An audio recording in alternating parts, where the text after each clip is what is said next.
Our beloved Deputy President was in Ngong yesterday, and something was wrong. The Deputy President was not accompanied by any member of the Tanga Tanga movement. And I've always believed that there has been a sustained and strategic move by President Uhuru Kenyatta or his handlers to completely destroy Tanga Tanga movement. So today, I want to analyze the strategies which I think President Uhuru Kenyatta or his handlers have been using to finish or to destroy Tanga Tanga movement, as was witnessed yesterday. But before I do that, kindly remember to subscribe. The Deputy President, Willam Ruto, was yesterday in Ngong. And as you all know, the Deputy President is a man under siege.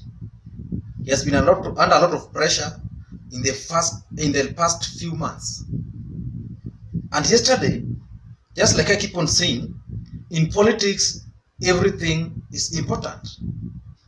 So the absence of Team Tanga Tanga members during that tour of the Deputy President is significant. And in my view, Willam Ruto has been caged. Remember, immediately after the last election, Willam Ruto embarked on a campaign trail, the campaigns for 2022. And President Uhuru Kenyatta was not happy about it. And at some point, the president called his deputy as huyu kijana na Tanga Tanga. And this was his Tanga kila pahali. Atakuwa anapitia hizi machorochoro. Akiona kuna kitu inaenda kona kona mumwambie. What I've actually failed to understand is why the deputy president could not read the signs. The president was not happy with this Tanga Tanga movement. With this idea of early campaigns. Finally, after the president made that Tanga Tanga remarks, the deputy president, being a shrewd politician, converted that into a movement. In fact, he changed the narrative to mean that the president actually gave him the go-ahead to move around the country looking after Jubilee projects. But what I've failed to understand up to today is why the deputy president kept on moving while he was aware that the president and his handlers were not happy about whatever he was doing. And to his credit, during that time, the deputy president made inroads in most of ODM's strongholds. And it's actually that time where he also managed to bring on board people like Silvan Sosoro, people like Mohamed Dichopevu. Because remember, initially, the only people who used to accompany deputy president to most of the events were Kalenjin MPs and some Kikuyu MPs. There was no national face. So Osoro and Dichopevu brought some freshness into the team, and they actually thought that Team Tanga Tanga was not their brainchild. And now you add Aisha Jumwa, Boni Halwale, and many more, then you realize Team Tanga Tanga was actually a force, but it has been killed. How did President Uhuru Kenyatta manage to kill Team Tanga Tanga? I know some people will not agree with me on that approach, but as I keep on saying on this platform, politics is a dirty game. And in politics, everything must be looked with another eye. That's what I'm providing here. So in my view, the president or his handlers managed to kill Team Tanga Tanga using these very simple strategies. The first strategy which these guys used was very simple. Remember, President Uhuru Kenyatta and Willam Ruto campaigned on a platform of Uhuru.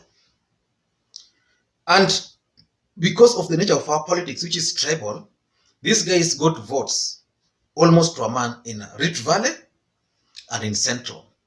So Ruto, because of his aggressive nature of politics, aggressively campaigned for President Uhuru Kenyatta, and he became a darling of the people of Central Province. And therefore, the voters in Central Province and the leaders in Central Province really valued William Ruto's contribution to President Uhuru Kenyatta's victory. But now there was a problem. The moment Ruto started campaigning seriously for his bid, these guys had a strategy, and the strategy was simple. Tell people that it's time for development, not time for campaign. And people like Wambugu Ngunjiri were tasked by delivering that message, and they delivered the message consistently. Although the message was unpopular in most cases, but the message was well delivered by people like Ngunjiri. They kept on saying, it's time for development. 2022 is still far, and 2022 politics will follow. So that was the first strategy. The first strategy was to convince people that 2022 politics is not now. It will come. Its time will come. So it's only time for development. Remember, during Uhuru's first term, these guys started campaigning almost immediately after election for this re-election of president. But now the message they were laying down there was very clear that it's not time for campaigns. And those who understand Ngunjiri Wambugu is actually one of those people close to most of the people around President Uhuru Kenyatta. He is actually Anne Gitau's candidate. So whatever Ngunjiri was saying, anybody who cared about the politics of Kenya should have taken note. So that was the first strategy. And that was the first strategy, and it worked. Now, after achieving that, at least people now started talking of 2022 is still far. Another strategy was hatched. And this strategy was the systematic removal of people close to William Ruto from strategic positions. It's debatable, but it's a fact. All people, everybody who was seen to be close to William Ruto in State House were removed. That's how people like Itumbi, the presidential communications, the presidential strategic communications unit, which was headed by Itumbi, were kicked out of State House. Remember, in that team, there was this guy, I can't remember his name, there was this Kalenjin guy who was based at State House. There was that guy, and several of them were kicked out of State House because it was believed they were using that particular unit to propagate William Ruto's agenda. So that team was kicked out.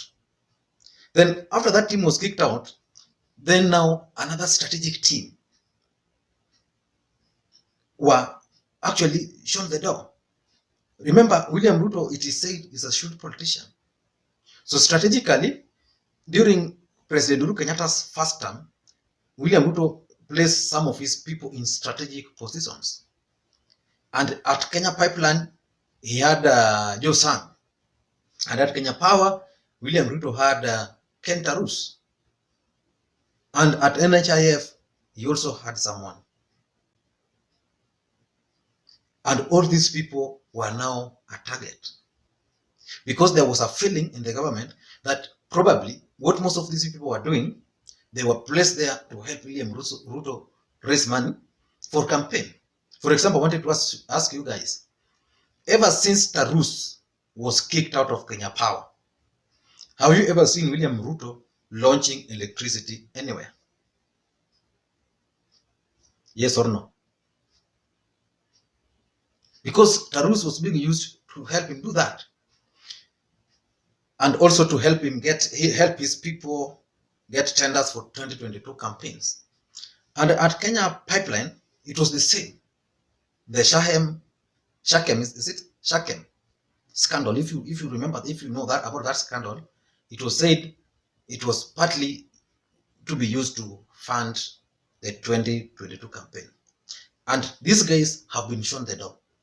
And rumors has it that there's also another guy who works in one of the roads ministry who is also likely to be shown the door, because he's also been used of late to convince MPs with the roads to support William Ruto. So strategically, everybody who was close to Ruto and was holding strategic position in government have been either transferred or shown the door. The third strategy which these guys used but I think the guy behind it failed, was the Gideon Moi factor. While all these things were happening at the initial stages, these guys started the narrative that President Uhuru Kenyatta could return a hand to President Moi. Remember, without President Moi, probably we would not have President Uhuru Kenyatta today. So the system started a narrative that President Uhuru Kenyatta is actually grooming Gideon Moi. And a lot of leaders from Rift Valley were asked to support Gideon Moi. And that's where we could see people like Tiran, people like Alfred Keter, and so many others, people like Kamket, were very bold in their statement that William Ruto is going nowhere, that these things hii kitu ilipangwa kitambo. But sadly for that project, William Ruto crushed Gideon Moi. I don't know whether Gideon Moi is still a factor in Rift Valley. Yeah, but the other day, the last time I heard him, he was saying it's still too early to start campaigns. Basically, what Ruto did, Ruto consolidated Rift Valley by doing a simple thing. William Ruto went to Bomet and convinced former Bomet governor, Isaac Ruto, to support him. And Isaac Ruto went publicly. And of course, Gideon Moi had expected that Isaac Ruto was going to support him. And that's how William Ruto managed to destroy Gideon Moi in Rift Valley. So that strategy did not work. Then once those guys had tried those strategies and William Ruto was now wounded, now they war on corruption. Hii nyumba, pesa, hii mshahara ndio hii ulinunua namna gani? Na mumeona nyumba yangu hapa, mumeona nyumba yangu si ni nyumba tu ya kawaida ya watu, mtu ya kuhustle dunia hii. Hii pesa unatoa wapi? Wewe ulikuwa wapi? Polisi wako walikuwa wapi? Wale ambao wameiba wanajulikana. Wewe uliiba peke yako, chukua msalaba yako peke yako. Mwizi ni mwizi, lakini namwambia Uhuru Kenyatta asitafute mbali. Wezi hawako mbali, kikulacho kinguoni mwako. Na tusiposhika huyo mwizi na kusimamisha hao wezi, Kenya haitasonga mbele. My friends, wachana na hiyo. Waache kuniongelea ati nimefanya harambee hapa ya kanisa, ati nimefanya harambee. Wacha kurandaranda hapa na pale, kutangatanga, ati wewe unasema mimi ndiye nitakuwa rais mwaka 2022. Was started and escalated.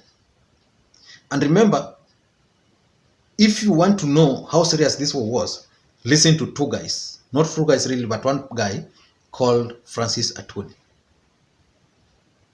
You know, Francis Atwoli has said severally that Kenyans cannot allow William Ruto to lead this country because he will turn his home into a central bank. He will take everything. And Atwoli is Daniel Arap Moi's man. And Daniel Arap Moi has a guy called Uhuru Kenyatta as his project. So that tells you something which was very simple, that the war on corruption could have been politicized. Because even if you look at it closely, all the people who have been fired because of corruption allegations, most of them are people who are either appointed by William Ruto or are allied to William Ruto. So these guys also started this war on corruption just to ensure that Team Tanga Tanga was disrupted. Because remember, Team Tanga Tanga was saying that for them it's development. And in most cases, the development they were doing was harambe, huge harambes in church, huge harambes in schools. And mostly these leaders would just go to Harambee House Annex, I'm told, and every Friday they would get money to go to the ground. Once that war was started, then it became very difficult. And these guys went ahead and even introduced a law which prohibited large withdrawal of large sums of money from the banks. And this really crippled Team Tanga Tanga movement. And then, which is also critical, is the Daniel Arap Moi factor. Remember, Daniel Arap Moi became sick at some point, And every leader was going to see him. Because of course Moi, Nakanu, they still have networks. So everybody was going to visit former president. But William Ruto, as the deputy president of the republic, who by law should actually be allowed free access to the president, was denied access of seeing the deputy president up to now. And he was subjected to humiliation. Although I didn't support that strategy, but it's a strategy which these guys used, if you ask me. Because at that point, people now started talking, oh, William Ruto cannot be president if Moi doesn't support him, because a lot of colleagues in government were appointed by President Moi, and therefore these guys will now start supporting Gideon Moi. So it became a very big issue. So it's a strategy which these guys also used. And up to today, I don't know whether William Ruto is still planning to see former President Moi, but he has been denied that access as a strategy to kill Team Tanga Tanga movement. The other strategy which these guys used is what I call Raila Odinga factor. Remember, after the handshake between President Uhuru Kenyatta and Raila Odinga, these two brothers started working together and their friendship grew. And people have began speculating that probably President Uhuru Kenyatta is planning to return a favor to Raila Odinga. And some are even speculating some funny things. But as a matter of fact, people have also been saying that President Uhuru Kenyatta is either playing Raila Odinga or is playing William Ruto, which is okay.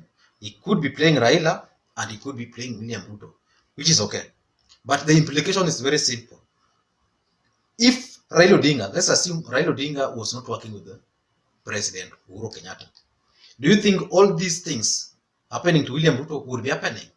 In my view, no way.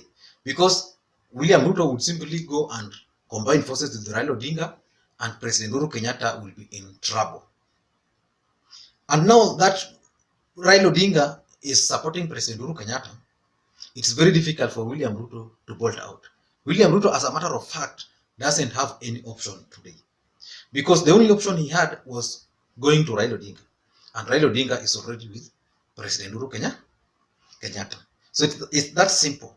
Even in parliament, where I'm told William Ruto supporters used to threaten the president with impeachment, today, even if William Ruto leaves with these MPs, Raila Odinga will simply bring his numbers to President Uhuru Kenyatta, and any legislative agenda will pass. Because that was also another area where I'm told these guys were really threatening the president.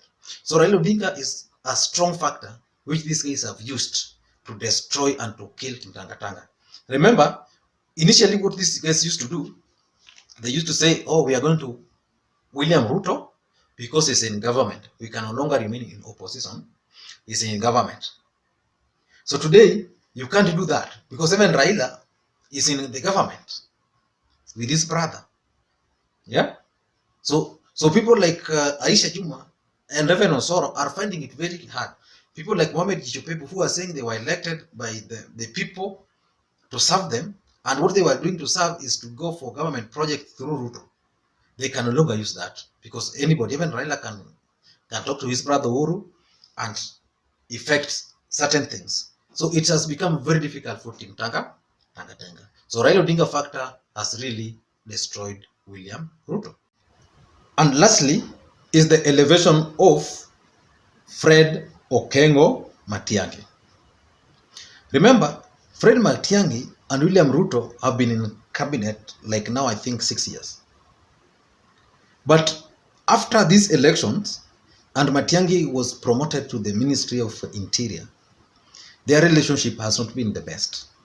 In fact, it is being claimed that Fred Matiang'i is being used to fight William Ruto. I still don't know, but it's being alleged like that. Remember, when the issue of police uniform came up, Matiang'i was very categorical that the uniforms will be designed and will be made by the NYS, and that tender will not go anywhere. And it is said, it is rumored, William Ruto's guys had actually positioned themselves to procure the police uniform. In fact, I wanted to ask you guys, I've only seen that uniform one, the one by Boynet. I've never seen any other police officer putting it on. Was it only one or there are others? I still don't know. Maybe you have seen others also. But Matangi has been at loggerheads with William Ruto. And recently, I think Uhuru Kenyatta got tired, and now he wanted to give William Ruto space to campaign, and he now appointed Fred Matiang'i as a prime minister.